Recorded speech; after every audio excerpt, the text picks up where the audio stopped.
Hello everyone, welcome to Labasad Masterclass. I'm Luisa from Labasad, and we are delighted to have you join us for today's Labasad Masterclass. Today, on this occasion, we have invited Pedro Messias. Pedro is a partner and director at OMSE, a London-based design studio, to present his session that is called Behind the Design Studio Process. Can everyone hear me? Yes, I think so.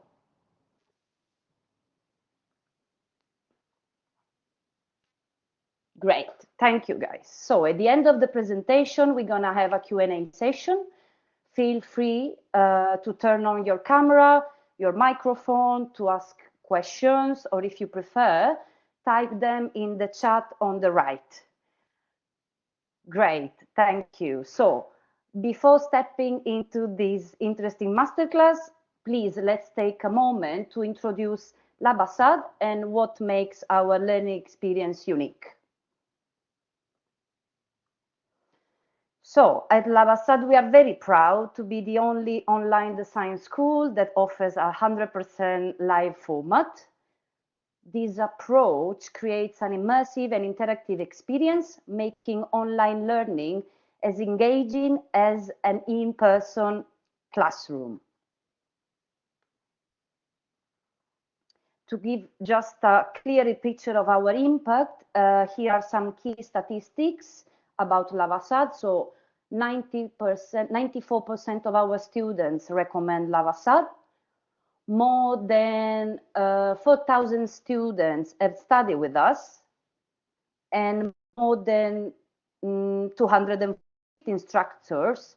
All of them are professionals currently working in their field, and our global community includes students from all over the world. So more than 54 countries, including Germany, United States, Spain, Italy, Mexico, United Kingdom, Chile, and many others. So bringing diverse perspectives to our virtual classroom. So Labasad reputation extends beyond our students.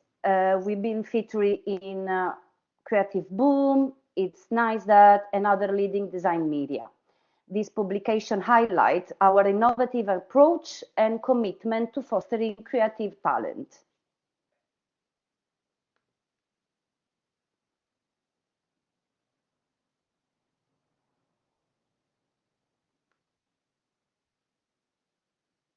One of the things that sets Labasad apart is our dedication to supporting our students beyond the classroom. Our programs offer opportunities for international recognition. For example, Vanessa Garcia, you can see the picture. She's a student of the online master in strategic packaging design and received a global acclaim at the Penta Awards 2025 in London, winning a gold in food and silver in luxury goods.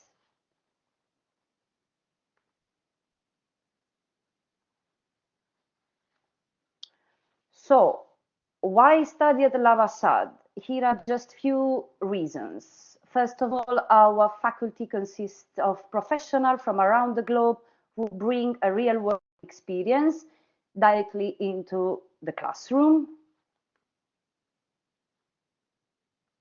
We guide our students through their learning journey, ensuring they always feel connected and supported.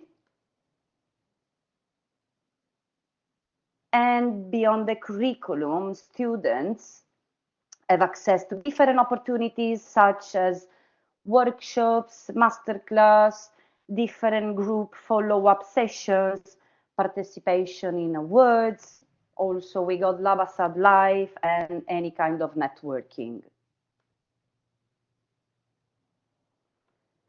Great. So if all the previous information about us resonates with you and you are considering taking the next step in your creative career, Now is the perfect time. So the application period for our master's program is now open, with classes starting in October and November 2025. Please, for more details, you can contact us to at info@labasad.com.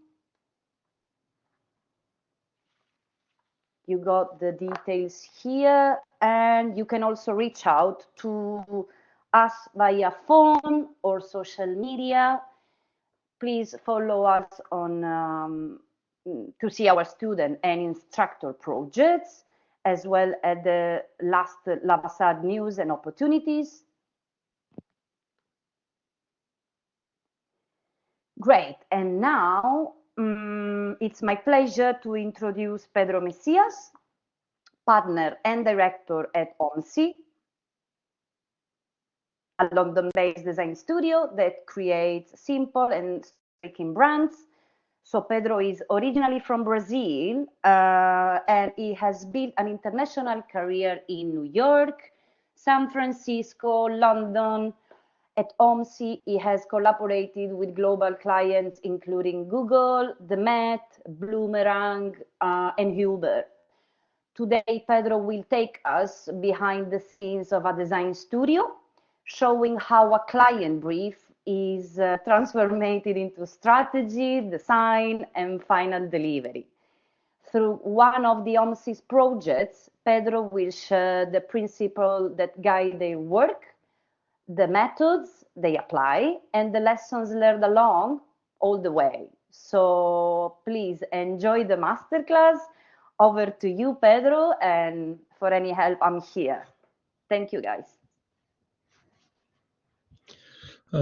Thank you so much, Luisa, for the introduction, and thank you everybody for joining. Very excited to share a little bit of the behind the scenes of the work and what we do.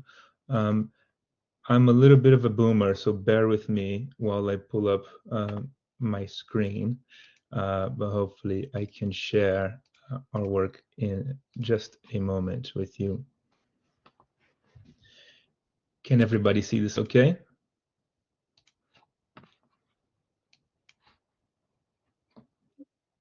Perfect. So let's go full screen.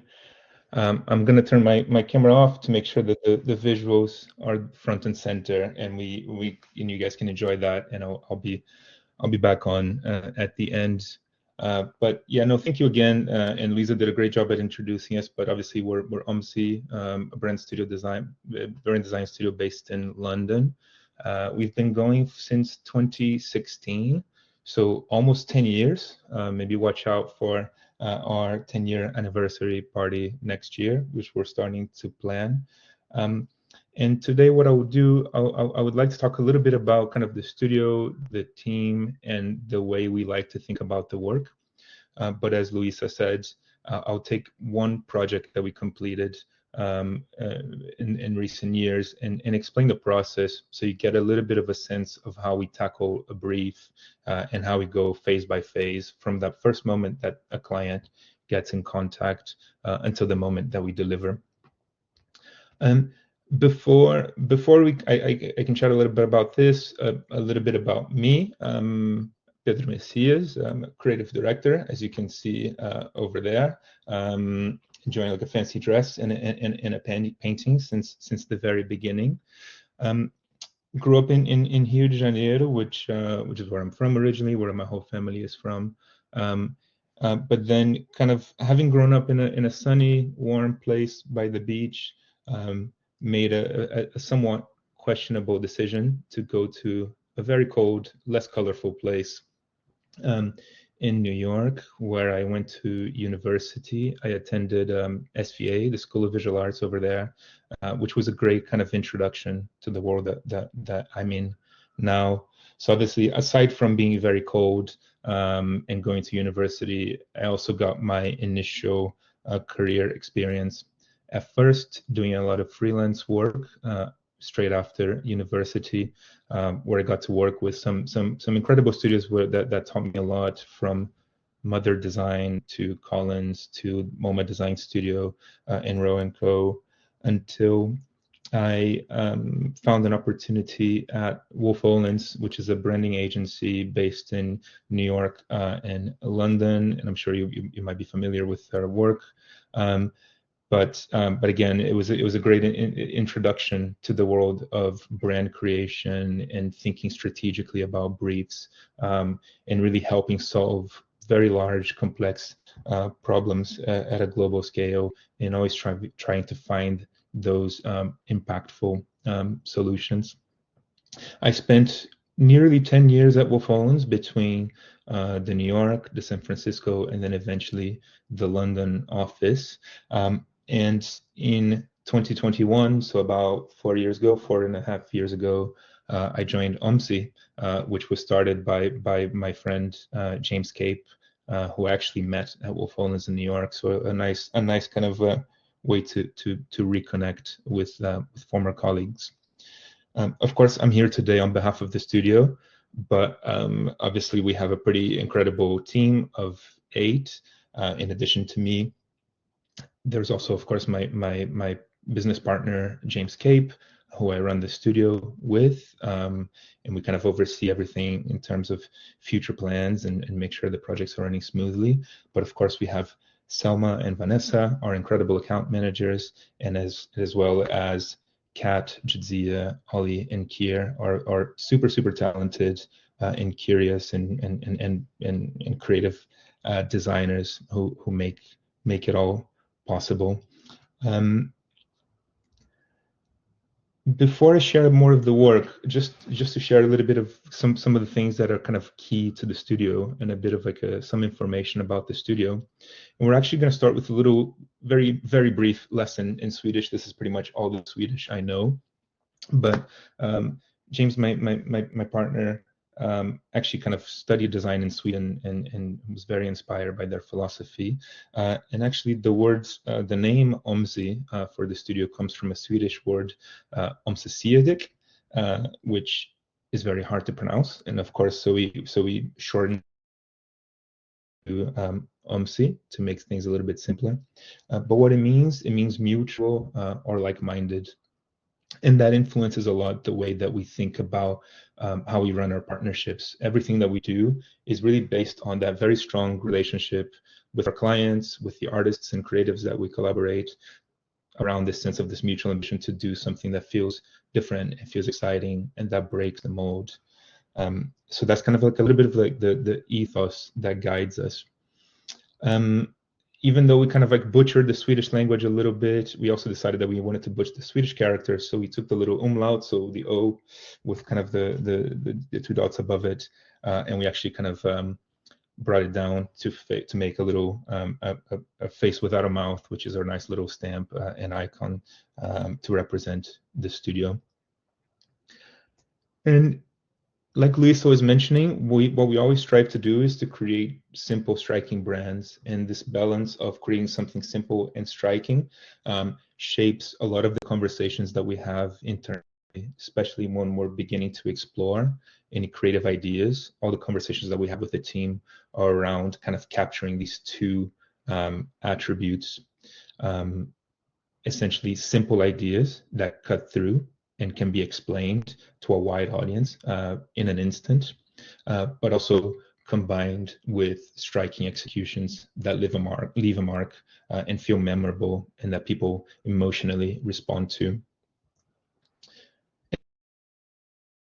Which is very ultimately we work with clients of all shapes and sizes across many different industries, but we always try to kind of find the solution, the idea that feels right for them, and hopefully something that is new for us as well that we can learn from. In addition to our client work, we also like to write our own briefs and always do run different types of initiatives that keep us creative and that keep us curious. And that takes many shapes and forms depending on what's kind of simmering in the studio.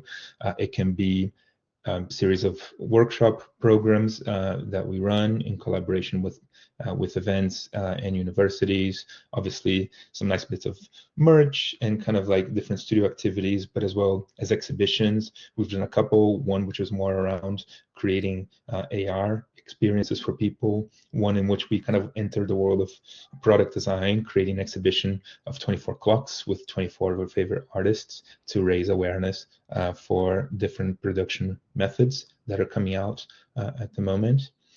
Of course, recently we have decided to launch our own coffee brand as well, because we just feel like we've been kind of creating brands for others for a long time, and it's kind of exciting to do it for ourselves. So there'll be more coming out of this very soon as well.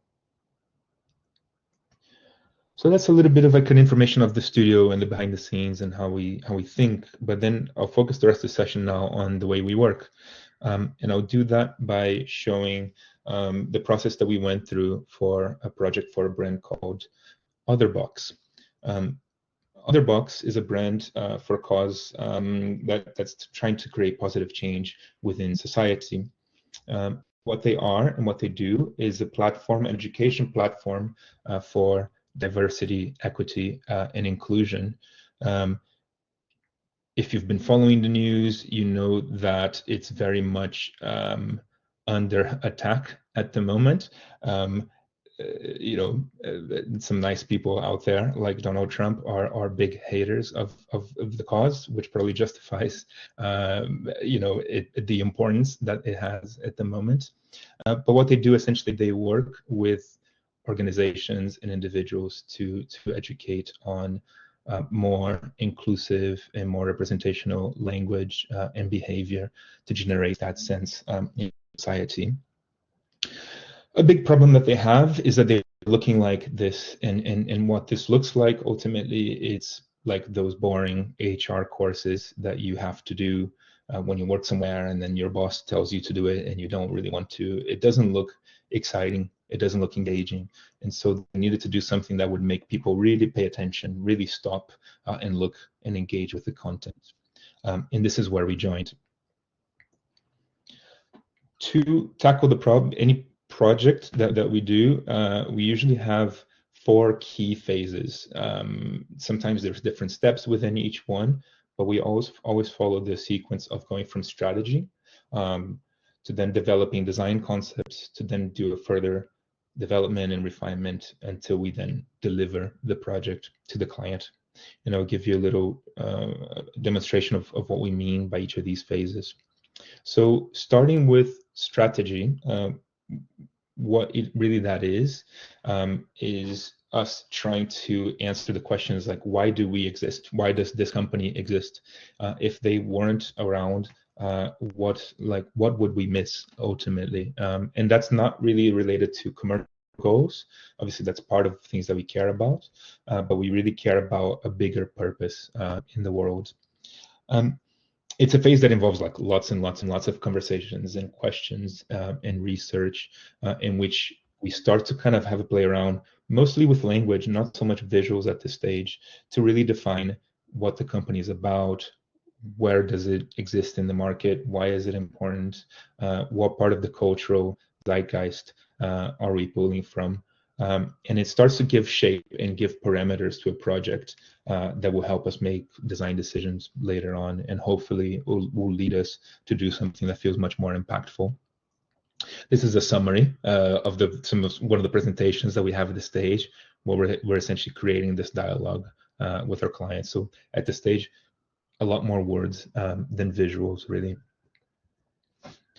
And at the end of this phase, we arrived on this purpose to make space for difference. We really felt like, the special thing about this company is the fact that they're there to create the space for different people from different backgrounds, from different opinions, with different levels of physical abilities to kind of coexist in a better way, which kind of unlocks progress for society as a whole.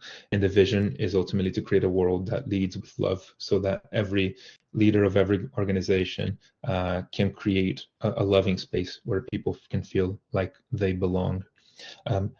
And that gave us really a target and a name for the design, which was really, really helpful. But before we actually jumped into design, we had some tensions that we felt around the name.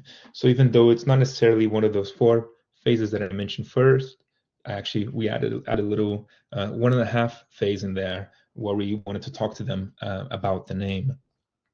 And the reason being that, you know, the more we had these conversations with them and we talked about the project with the team, it felt like The Other Box was quite a long name, and they even noticed it. And then a lot of times they would shortened their name in writing to TOB, like, or TOB, which just sounded really not great. And we just kind of started to feel like it was a very long name. It wasn't doing them any favors.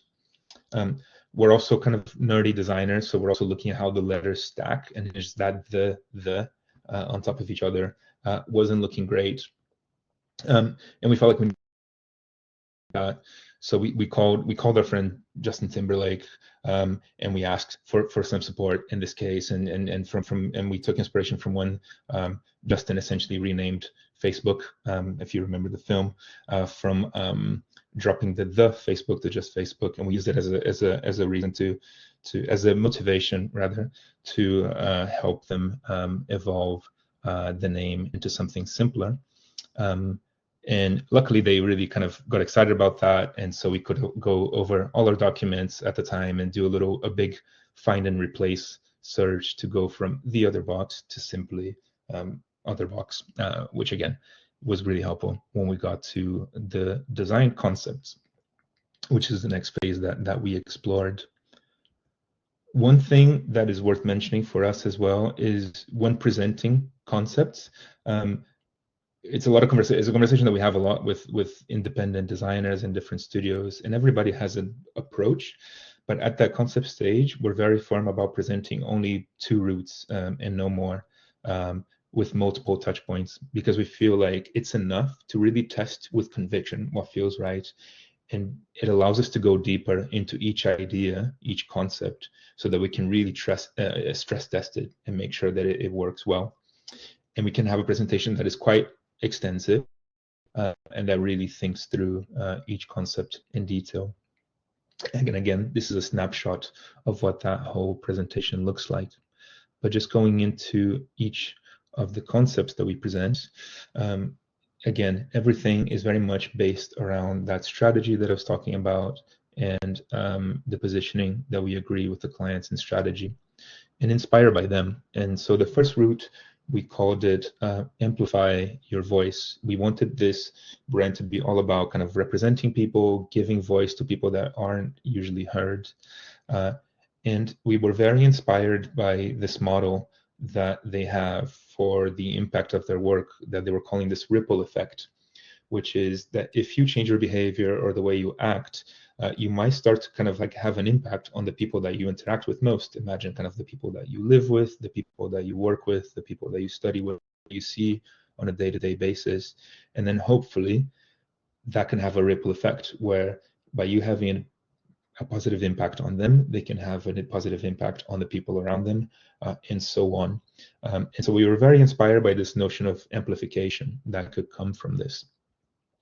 So what we did, we essentially took the name and almost just turned it into an amp in a way. We wanted almost like to turn it into kind of like a big speaker that was propelling or amplifying this sound. And that was really the sentiment that we were leaning on for this route.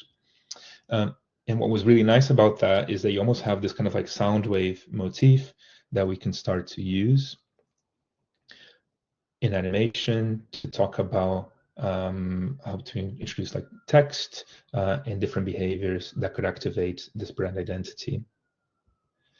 And it can be a nice little handle to show, whenever a company or organization that works with them completes the course, they can almost get that little that certification, a little bit like a B Corp has, which they can put on their website as well, almost like to showing that they've had their voice amplified. We could also use it almost like as a punctuation for different initiatives. So for example, for a jobs boards that they have, creating more opportunities for people. Can we have that little echo motif to introduce other jobs, or for when they help with casting in films and production to work in representation, could we use that to introduce that initiative of the company? And can we start to play around with different ways that typography can move in animation, again, always with that sense of amplification.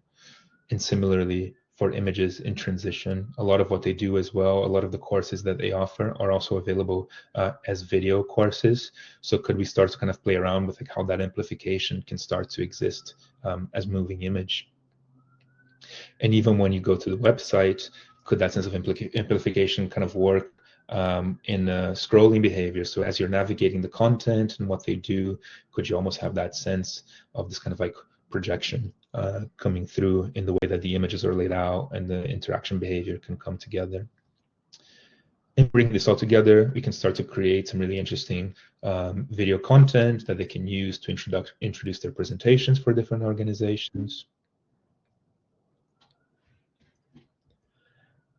And that can be introduced to start their video content on their learning platform online, guide people through that whole through the courses and the education programs. And essentially, they can start to have a presentation language that feels much more impactful, much more exciting, much more engaging. Nothing like that very kind of boring HR initiative that we saw in the beginning. And where we thought that this could really come to life as well is in physical applications. So if they're doing workshop programs in person or in their working spaces, could we have that sense of like these steps or these amplification moments come across in furniture, like in concertinas, or even in working materials, like for example, having handout worksheets that can start to be useful as well as beautiful and memorable. And of course, that can be used to promote what they do online. So that was the first route that we presented about this idea of amplifying things and amplifying our voices. And then we always present another route that has also built on the mission, but offers a clear contrast to the first one. And in this case, we're calling it work in progress. And that's also a notion that they brought up, which we felt was really interesting. So that if we want to make space for difference, there's always going to be something different coming up and different realities, different kind of conversations around identity and inclusion. So we felt like, what if we turn this brand or this world into almost like a construction site that is always in work? And can we start to take inspiration from science in construction in a way that feels not sort of like expected or industrial, but has a little bit of an attitude? And one kind of one person that we spoke about a lot in the strategy phase was Virgil Abloh, and of course how he kind of essentially took an established symbol like the Glasgow Airport logo and turned it into a brand, a street brand. And we love that idea of almost like appropriating symbols of order in a way and spinning it to create something that feels like can represent this brand in a very, very impactful way. And with this, we started to create a very utilitarian language inspired by this that we can start to use in ways that feel bold and impactful and kind of loud. I'm not ashamed to be loud in a way and take up space. And we decided to go even a little bit further with the name. So, not only removing the that comes in the beginning, but could we replace the word box for literally a box, a square box that could be used not in a static way, but that could essentially kind of transform constantly to play up these symbols or be used for content as well. So could we activate the box part of the name instead of just being a word that sits there? We also love just the stamp-like quality of this that could be used as a social media handle. And we also love that, it could also be, we can be used to kind of talk about the type of things that we're creating. Obviously, there's one in there that I shall not mention that you probably realize that maybe didn't do their homework very well, unfortunately, and potentially hasn't moved in the right direction. But what's nice is that it feels like it can be a collaborative brand in a way. And of course, it can have that almost like stamp-like quality that different companies that work with them can have on their sites. And similar to the first route, we can also take almost like that box moment and use it as a punctuation to introduce different initiatives that they run, whether it's like other jobs, helping people find opportunities where they wouldn't otherwise, in films, and so on. And we can have a very interesting, flexible system where we can kind of activate this kind of box in many different ways. So almost like a box, as opposed to being something restrictive, could almost be something liberating that enables a lot of different behaviors and potentials. And all of this together can lead to a very interesting digital experience where almost like the dashboard for your courses can have a much more active and bold and unapologetic quality to it. And we can use this utilitarian work in progress language to introduce different concepts in video content when they're explaining what they are about. And of course, can be used for the education platform, but in a way that feels much, again, much more vibrant and unusual and memorable than you normally have for that type of content. So when they show up for a presentation, even with a corporate leader, people will take notice, and that's something that we really wanted to achieve. Not something that whispers and speaks softly, but that really commands the room and takes up space. And we also love the idea of activating this physically. So in their offices or when they do workshops, can we create these objects and these moments? Talk about this notion of like a work in progress, whether it's using kind of like warning signs to guide people to the workshop, and of course, creating accessibility within rooms as well. And lastly, just kind of seeing how it can appear in social media with a much more outgoing and exciting and engaging way as well. So as you can see, these are kind of two routes that feel different enough to have its own identity. Both speak about the notion of making space for difference in different ways. One is much more about amplifying voices to celebrate the different voices that are part of that difference discourse. And another one is almost like celebrating this work in progress language that we're always working towards, and that is creating that space for different, literally by activating this box form that we came from the name. From there, we move into development and delivery, and that's kind of a series of moments where we just kind of really stress test and everything and finesse every element to make sure that it works across every application and every platform. And this is just kind of like a snapshot of these different phases where we can start to kind of really sweat the details, get really nerdy, tone,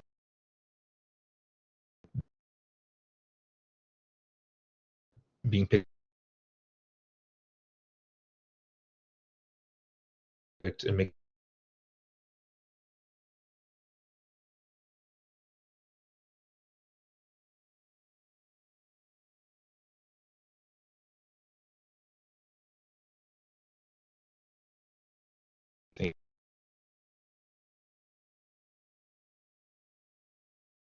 the name, for it to not be static, for it to always be changing, to again celebrate that notion of difference and making room for different discourses, for different events, for different people. And then following that, we also looked into the smaller details, like every little bit of icon, every piece of it. We want it to be something that could be very easily usable for them across every platform. So really refining the set of icons that we can use in our language. And then we really started to have fun there. At that moment, we had the DNA, we had the idea, we had that simple concept, and we could start to use it to activate their message and their concept in really exciting ways. Celebrating their mission, for example, and even creating different backdrops or patterns that we can use through the experience, again, expanding on that iconography set, and then playing around with scale and movement to make sure they have something that feels really flexible.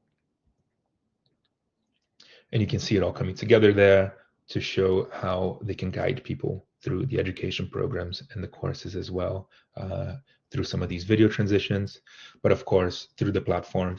And again, this one, you might have seen a bit of a change from the previous round. The previous round was a little bit like Death Star vibes. We liked the brutality of it, but I think it was too much. On this one, we still wanted to keep that punch, that impact, but again, in a more vibrant, more exciting way, but still in a way that felt very different from what these courses normally look like. But again, you start to see how you can create some really beautiful things very easily with this language. But then, of course, that architecture structure still works. We can kind of like flex the name to introduce different initiatives, whether it's jobs, media, art studio. And of course, we can start to kind of bring this to life online. And this is actually the page for other jobs, which is a great jobs board page to help with opportunities that wouldn't necessarily be available in other places for partner companies to really celebrate diversity in the workplace. And we actually kind of got the signs that we were rendering in the beginning. We were just kind of rendering them, but we actually kind of got them made so that whenever they run a workshop or run an event, they can really have an exciting impact. And you can really see how, they don't show up like, when they're talking to a company, they don't show up in a corporate way. It really feels like something that people can take notice and really feel engaged by. And one thing that we've been orchestrating with them in the background as well. So could there be gifts or promotional items that they can give to people? Can we actually work with different artists who might kind of like identify with this mission of working for representation to create unique prints, for example, that people can give in that language, can start to almost become a platform for people to contribute and make their own.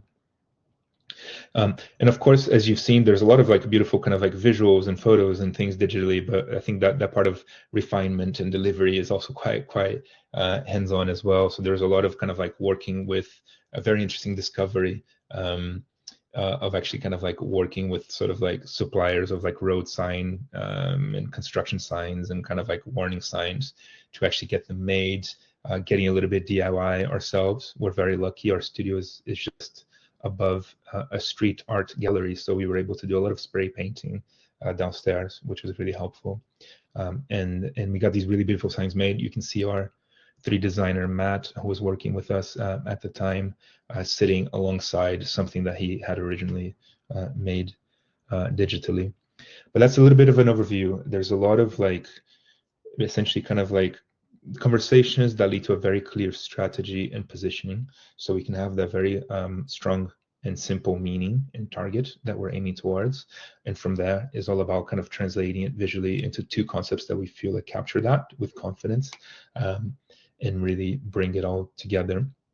So just to summarize this, before we open for a conversation, I'll play a little video that shows where the project landed.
And a big team effort for us as always. And again, the team is quite key in making that happen. Obviously, we get to work some really talented people in the process, from graphic designers, typographers, 3D people, accounts people, developers. So a big thank you to everyone who made it happen. And this just gives you a little bit of an oversight of how we think about things, how we approach it. Of course, it's always different. Every client takes us on a different journey.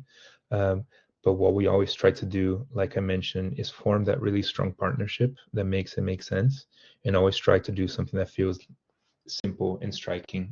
Does it have a strong idea behind it, and does it move us? Does it leave that mark that gets us talking? And that's always something that we aim for with all our projects. And before we had was open for conversation, I just want to say a big thank you. It's a pleasure to share what we do and to get to meet you all.